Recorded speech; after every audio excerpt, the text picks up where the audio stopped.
On today's podcast, we sit down with radio programming veteran and consultant Don Parker. Don has spent over 4 decades in the radio industry, shaping brands from San Francisco to Los Angeles, and has watched the evolution of radio from the golden age of community connection to today's digital landscape. We explore the most significant changes challenging traditional radio in the era of streaming, the powerful role of data analysis in programming, and the strategies that can revitalize struggling stations. Don also reveals how local radio can stand out against national streaming giants and the key skills the next generation needs to thrive. This is an episode every music business insider will want to hear. Insiders, are you ready? Welcome to MUBUTV's Music Business Insider Podcast, where our mission is to educate, empower, and engage artists and music business professionals who are dedicated to having a successful career in the new music industry. Here are your hosts, Ritch Ezra and Eric Knight. Welcome back, Insiders, to another episode of the MUBUTV Music Business Insider Podcast, where our mission is to educate, empower, and engage your music career. On today's episode, we welcome veteran radio programmer and consultant Don Parker. We dive into the evolution of radio in the age of streaming, the challenges and opportunities for traditional broadcasters, and how local stations can leverage community connection to stand out in a crowded media landscape. Don also shares insider strategies for revitalizing radio brands, the vital role of data and research, and what the next generation of music business professionals need to know to thrive. If you want to understand the future of radio, the difference between a radio hit and a streaming hit, or how stations can build lasting loyalty in today's fast-changing media world, you don't want to miss this conversation. But first, a word from our sponsor. Hey Insiders, ready to crush it in the music world? Whether you're an artist, band, or future music biz pro, MUBUTV's personalized coaching is your secret weapon. We'll work with you side by side, sharpening your songs, building your brand story, locking in your ideal audience, and powering up your social media game. Starting fresh or ready for the next level, we cover everything. Live shows, marketing hacks, branding, all tailored just for you. Flexible coaching packages let you decide what fits your time and budget. Single sessions or discounted bundles that make investing easy. Imagine the boost after just one session. Clearer goals, smarter strategies, and unstoppable confidence. Get started with a free 15-minute discovery call at book.mubutv.com. That's book.mubutv.com. Let's make your music career unstoppable. Hey Insiders, are you ready to take serious control of your music career? Whether you're dreaming of getting signed, finding the perfect artist manager, or landing your music in movies and TV shows, MUBUTV has you covered with 3 essential free guides. First, learn how to contact A&R the right way. The insider secrets to approaching executives without burning bridges and with confidence. Next, discover how to attract the right artist manager, when to start looking, what to expect, and how to find someone who truly believes in your vision. And finally, unlock the world of sync licensing with how to pitch to music supervisors the right way. Get your music placed in film and TV, reach new audiences, and open up exciting revenue streams. These guides are packed with real-world advice, practical steps, and the do's and don'ts every artist needs. If you're listening on this podcast or watching on YouTube, just check the description below to download your free copies now. This is your blueprint for turning dreams into reality. Don't miss out. Hey there, this is Jacob Fain, a industry executive who's been across the record side and the publishing side of both majors and independent companies for over 20 years. You're listening to the MUBUTV Music Business Insider Podcast. Welcome back, Insiders. Today's featured guest is veteran radio programmer and consultant Don Parker. You know, this was a unique episode, Eric, for a couple reasons. Number one, we've only had 2 other people ever in radio on the show. Lisa. One was Rick Cummings and one was Lisa Warden. Yeah. You know, from iHeartRadio. iHeartRadio, exactly. Who talk about, you know, the role of broadcast radio in the way that Don did. And, you know, one of the most interesting facets, because it is, we're in a changing world now. And again, we come back to that point about values. The values around what people listen to has shifted. And the way he pointed out that radio now focuses more on playing songs audiences already know and love rather than breaking new music. Right. That's and why? Because streaming has taken its place. Its place in to breaking introducing- that. Right. Exactly. And what streaming breaks is far more wider and diverse Right. than Because there's a massive niches going on out there. yes, and it has affected what radio will and won't play. Right. But that was a very, very interesting part of it. And, I mean, this is the same kind of conversation when you get into the bigger elements of media conversations that television, network television, even cable television faces in a world of, massive amounts of streaming networks. Absolutely. And, sticking with that, it's that traditional radio has aged up demographically, with younger generations moving to platforms like TikTok, making it even harder to engage under 18 listeners. And this is the problem that radio is facing as we speak, is that enjoyed what radio was like, and we grew up with that. A lot of these newer kids that are coming up, Generation Z, Alpha, whatever new generation is out today, they don't know that. So, what they don't know, they're going based on what they're doing, their devices. So they're going to platforms like TikTok. And so that's where, like you said, songs are being broken now. It's not being done anymore at radio. So by the time it reaches radio, it's because it has hit such critical mass, and it's been studied and researched that, that's kind of what they're hanging on to now, is radio is just the pure hits. Yeah, and it's interesting because we talk about this a lot, where you're talking about an industry that is challenged right now, culturally and business-wise, to holding on to an audience that is slipping away. And with that, insiders, sit back, relax, and enjoy our featured conversation from MuseExpo 2026 with Don Parker. Don, welcome to the show. Thank you very much. Great to be here. Great to have you. Don, you fell in love with a certain medium that sounded a certain way, operated a certain way, and meant something specific to communities. Does that radio community still exist? And if not, what's taken its place? I think it absolutely still exists. It's very different than it was. I mean, it's hard for me to believe that it's been over 40 years. I started at the age of 15. To your point, I fell in love with radio, and I was excited to be in it. And it was more the mechanics of it and the architecture of it and all of that. And part of that is the community element. It is the connection to local communities. And I think that's still there, but it was, we were omnipresent for the first 15 years of my career. And it's like, it didn't change. And then, around 2000, it changed. And, suddenly the internet became a thing, streaming became a thing. And over the next decade, it certainly changed quite a bit. And certainly the way music discovery happens now is largely not on the radio, where it was the music discovery source for the first part of my career. So we've all had to adapt, we've all had to change, but the thing that I think is constant is radio connects to people and local communities. And you see it in times of, horrific tragedies like the fires here in Los Angeles last year. And, radio listening just soared, because people were evacuating their homes, they're getting out, and they're not watching TV. The way they're getting updates is on the radio. So I think that connection is still there. Radio is still incredibly vibrant, but different. It's just very different than what it used to be. Absolutely, Don. Thank you so much for doing the show with us. In light of the booming streaming services, what are the primary challenges facing traditional radio today, and how can radio stations innovate to remain relevant to their audience? Well, I think, obviously, like I said, music discovery now happens largely not from the radio. Radio is reflective of what people already hear and like for the most part. It's people turn on the radio to hear songs they know and love.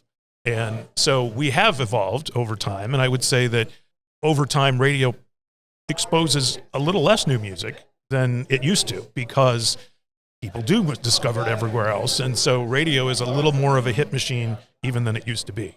So, and that's just out of necessity, because the way the business thrives is a large audience, and you have to have a mass appeal audience. You have to attract a large number of people. And to do that, you've got to not only have the local connection, local personalities to connect with the community, but you've got to be playing music that people know and love. So it's changed, like I said, in the time since I started, but I think we have adapted to a large degree, and those are some of the results, is that I think we don't break as much new music as we used to, and we're definitely more familiar than we used to be. And I would say too, radio in general as an industry has skewed toward a little older audience. We used to, when I first started, we very much were focused on 12 to 22-year-olds. I don't know of many, if any, radio stations that now in their research people under 18, because they figure they're at TikTok, they're at whatever, and they may get exposed to the radio through the listening in the car with their parents, and they still hear radio. And I would say one of the things that makes me feel more confident that radio is still very vibrant is I do a lot of rideshare cars, and I would say about 80% of the time I get into an Uber or a Lyft, they're listening to a broadcast radio station. These are all modern cars that have Bluetooth and satellite radio, and they could be listening to anything they want, but by and large, majority of the time, it's broadcast radio. And I think because it's curated, it's hits, they know that the people get in the car are going to be satisfied with what they're hearing. And so, I think that, like I said, it's evolved, it's changed, and I think as the industry has moved on and gotten to electronic measurement for ratings, there are a lot of things we have adapted to. Let me further that with you. How have listener preferences shifted over the years? And in what ways should radio programming adapt to meet the demands of an increasingly diverse audience? Well, I think some of the way that it's changed is, radio is probably a little less niched now than it used to be, because people are exposed to music, again, from a wide range of different platforms now. So, there are things like country songs that have suddenly become top 40 hits in the last couple of years, where you wouldn't hear country on a top 40 station, maybe a little bit in the mid-90s when country had its big, huge heyday. But other than that, yeah, it was very small. And so, from, like I said, in 40 years of being in radio, I just hadn't seen that before.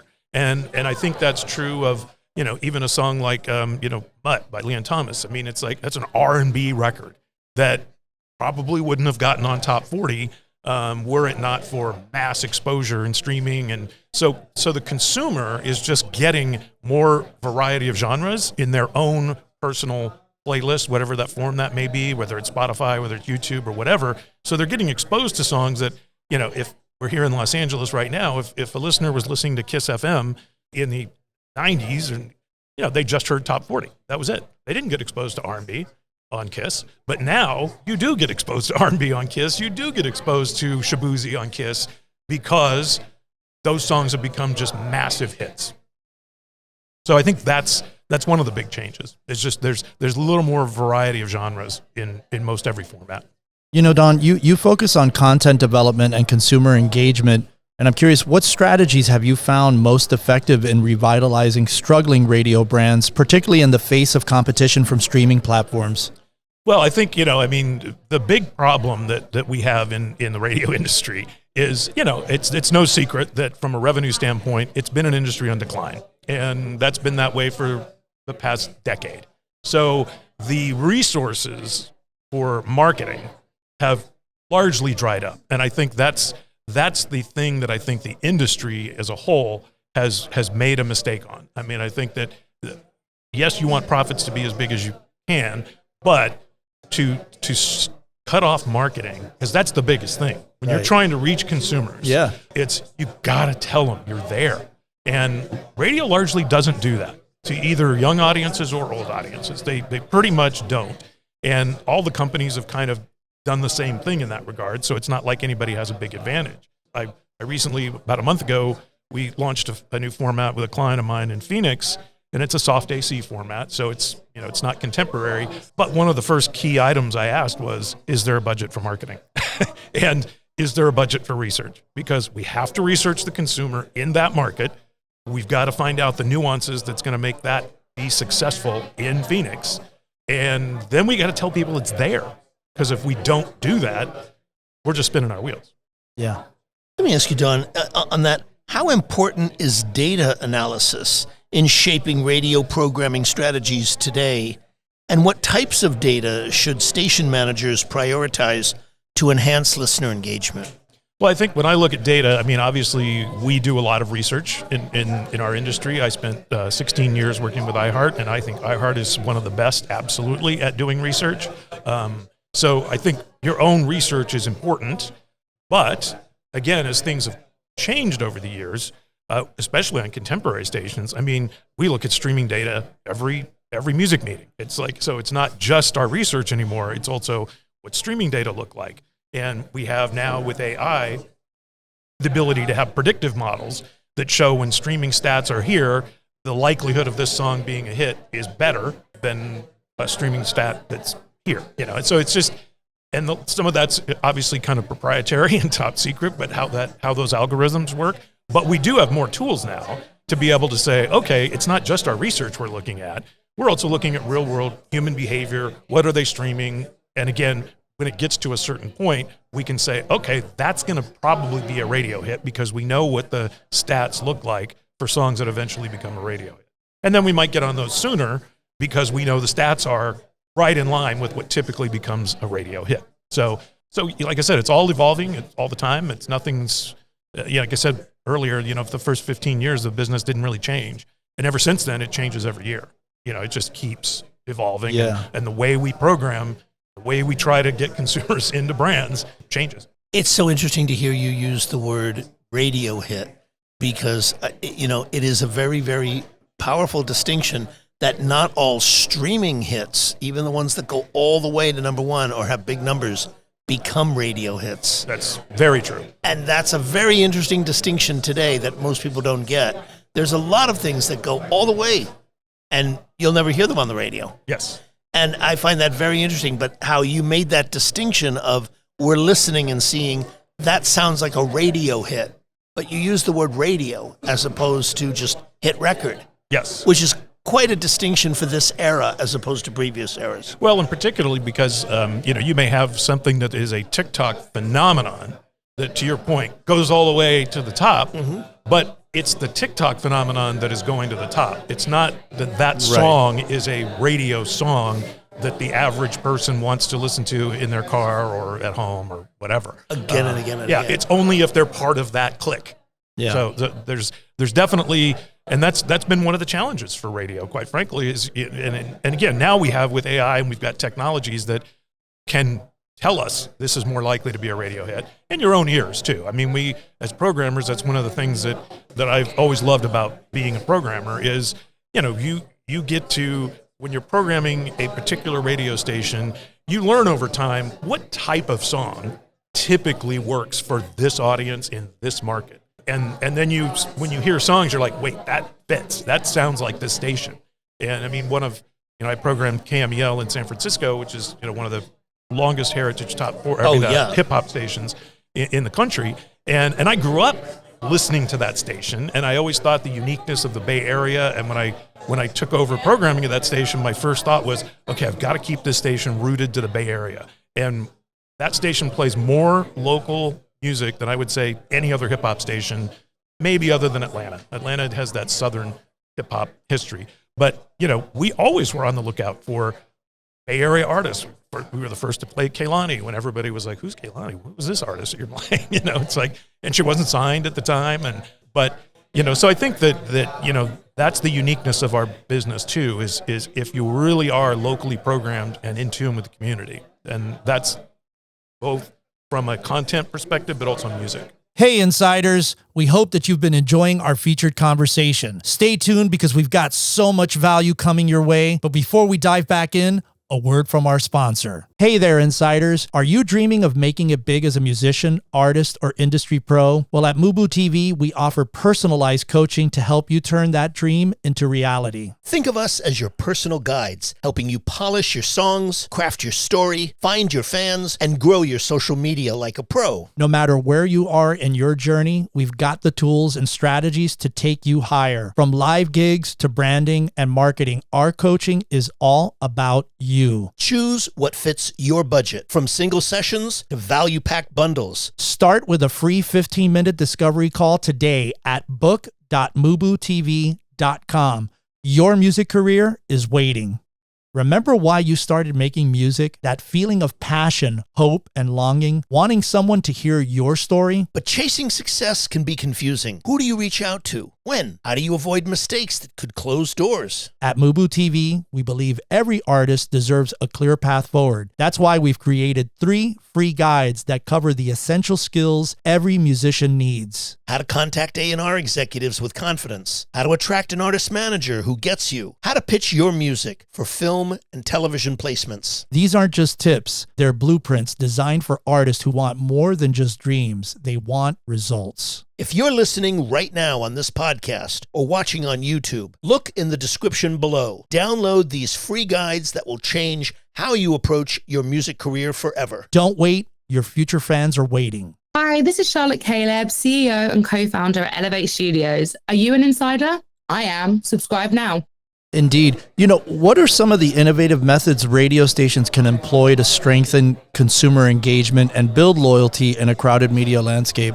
Well, I think, obviously I mentioned this earlier. I wish the industry could open up the pocketbook on marketing again, because again, I would love to be telling, teenagers that we're there and why we're unique and why we are there, that something they should listen to in their local community. But that said, I think we've also done a good job of totally immersing every brand into social media. And I think that's been another important factor, because that is another microphone. I always tell our air talent, it's the same as turning on the mic when you do social media.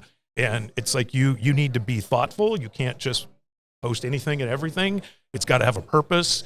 You got to connect, and you got to fit the brand, whether that be the radio station's brand or that personality's brand, because every personality is a brand as well. So it's like making sure that there's a social strategy is crucial, which has been hard for a lot of air talent that have been doing it for a long time. If they were on the air 20 years ago when you didn't do any of that, and when suddenly the program director is saying, hey, you need to have a social strategy, they're like, I don't need a social strategy. I don't care about this. But, the ones that didn't do that largely are gone, because you have to. Right.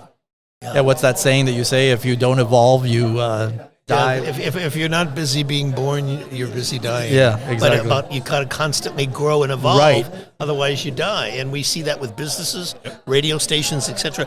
Don, local radio has traditionally been a community cornerstone. How can stations leverage their local presence to differentiate themselves from national streaming services? Well, I think, and largely kind of dovetails off what we were just talking about, because largely it's social media.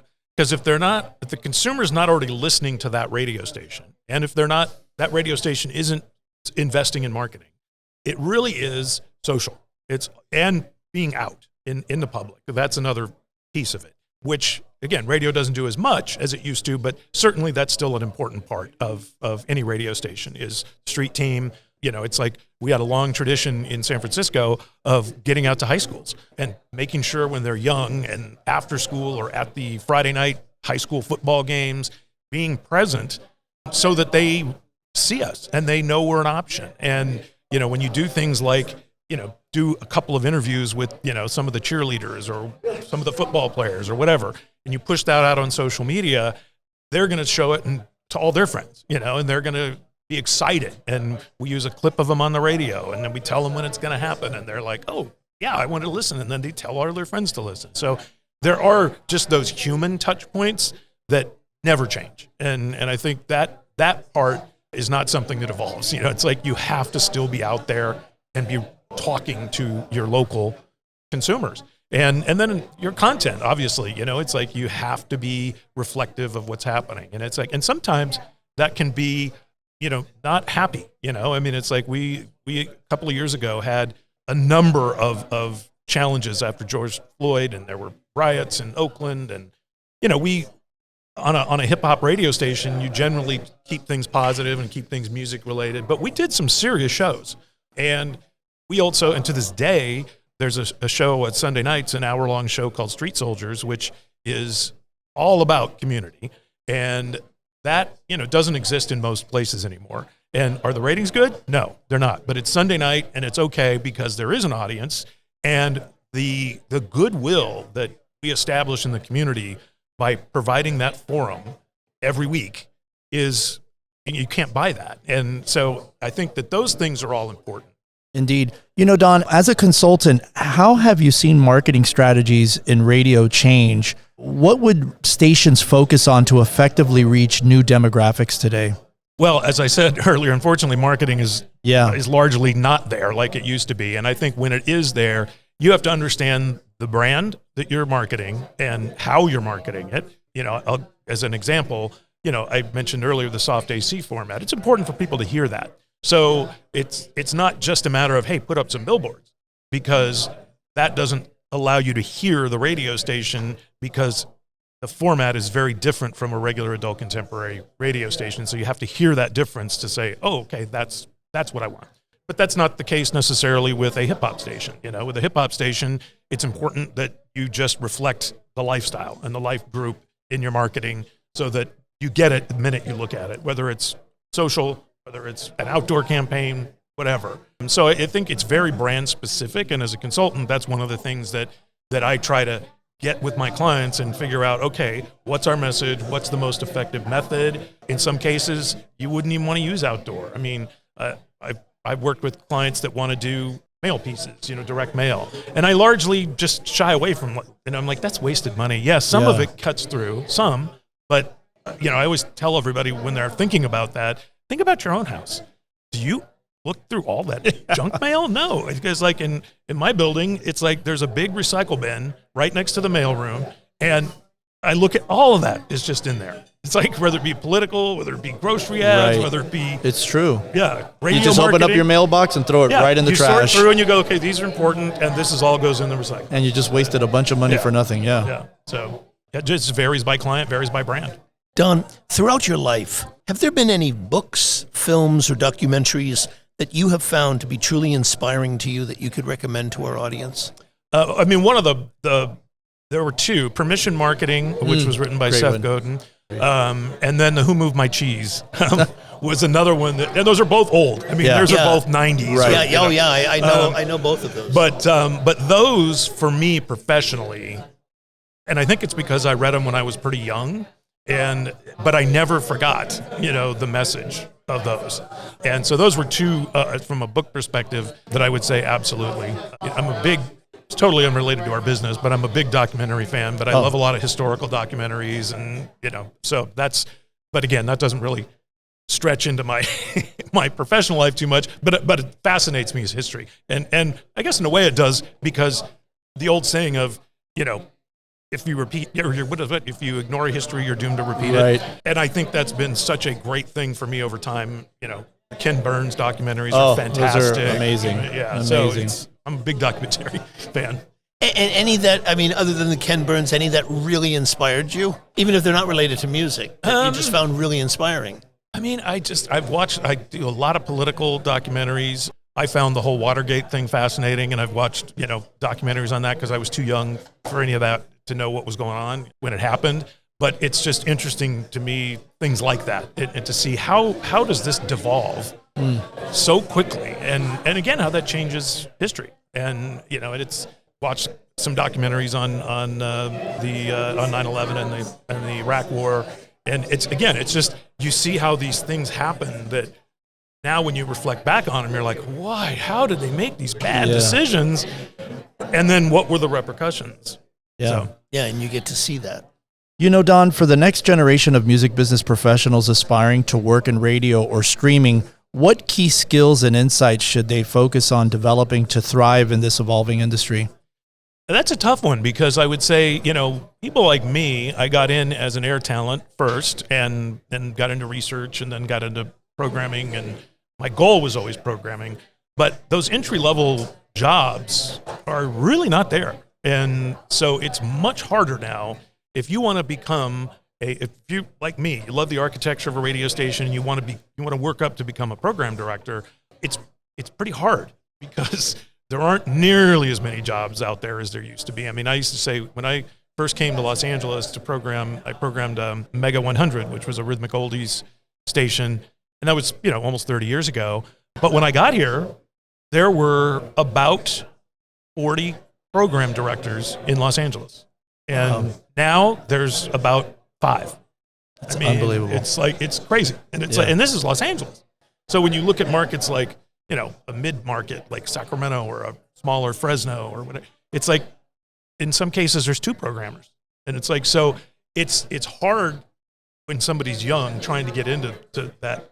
And the other thing about that is, of those 30 or 40 programmers in Los Angeles, I was 30 at the time, or 29 when I got here. And most of the program directors were under 40. And now most of the program directors are well over 40, right, and often over 50. So it's like, for the young person getting into this business, it's a tough business to get into. But it does exist. It's just that I think the newer talent generally, now, it used to come, the farm system was, when I started, it was Fresno. That's where I started in radio. And then I went to Las Vegas, and then I went to Houston and Phoenix and Los Angeles and then San Francisco. But now most talent is coming up in the big markets, because that's where there's still budgets. And I'll give a shout out, an example, Shay Diddy, who is now the program director of KMEL. I spent 2 years working with her to prepare her to become the program director, because I knew she was perfect for it. She grew up in the Bay Area, and she's super smart, and she's great on-air talent. And that's the other piece of it. You didn't have to be a good on-air talent to be a programmer. Now you kind of have to, in a major market, if you're going to come up through the ranks. You probably have to do some on-air. You probably have to do the street team, and then you got to work your way up. It's harder than it used to be. Yeah, I mean, I remember radio. I worked for Arista Records for many years, but I started in radio promotion in 1980. And, in those days, I mean, when you just said that, it was like no program. I mean, I maybe can think of one time where a program director was ever doing on-air of any kind, nor was the music director. I mean, occasionally they would have occasionally, like, I think not KMET. Yeah, KMET, I think, had a music director that was also on air. Or K-Earth may have had a DJ once in like the early 80s for just a short period of time. But it was very distinct worlds. Very much so. Very, whereas now you're talking about they're doing that, and they're sweeping the floor, and they're doing on air, and they're doing and production. Jack of all trades, master of them all. Master of them all, because they came up through that world. Yep. And that's the world they know, and they're going to hire from that world. Yep. It's very, very interesting. We want to thank you so much for coming. Thank you so much, Don. Really appreciate it. Thank you. This is great to be here. So. Yeah, and we really appreciate your insights and the conversation. Thank you so much. You bet. Thank you. Man, Eric, such an interesting conversation. Yeah. On many points. I mean, radio is something that is in a radical transition. Yes. It's in finally a transformation. hit them, yes. Yeah, it really is, in that, you and I remember that radio used to be the primary way that culturally we heard music. And it was also the way that music was marketed. Right. And even the media that wasn't radio, like newspapers and magazines, were limited. Just like radio stations. There were not 600 in every city. Right. They were limited. So, what I think was most interesting about this particular conversation was how he talked about the great contrast between streaming and radio. That, streaming hits and radio hits are radically different. Right. That, number one, the diversity of styles, they're not formatted. Correct. What is really successful on streaming is not formatted. Right. And streaming is not something that's just limited by age right. or style of music. That's number one. But number two, what was more interesting is when he talked about how a lot of times radio stations, the more progressive ones today, are cross-genre. A country station playing R&B and hip-hop hits that may have, like Post Malone, which I think was a perfect example of that. Or pop stations playing country songs, where that crossover element that never, ever happened before, because of streaming, has opened to the more progressive listeners in radio that kind of impact. I thought that was an interesting point to our listeners today. Yeah, and one of the other areas that I thought too, which is, so big in our everyday lives, is social media, and it's a crucial engagement tool. Air talent and stations must treat social like another mic, having purposeful strategies to build brand awareness and connect with consumers. Talent that are unwilling to adopt to such strategies generally fall by the wayside. And I mean, it's just, this is par for the course. Even radio is having such a struggle. What's the law that's trying to go into effect where they pay... it's the thing where right now radio stations pay for the songs to the publisher, who publishes the song, and the writer. I mean, the publisher gets paid, and then the writer gets paid. Right. But what the law that does not exist in the United States but exists elsewhere everywhere else is the performance right. Correct. Of the artist who's performing. Now, sometimes it's the same person, right? But not always. Exactly. Not always, and that's another big thing that we haven't talked about that's really affecting radio. If that goes through for radio, that's why they're trying to, shoot that down.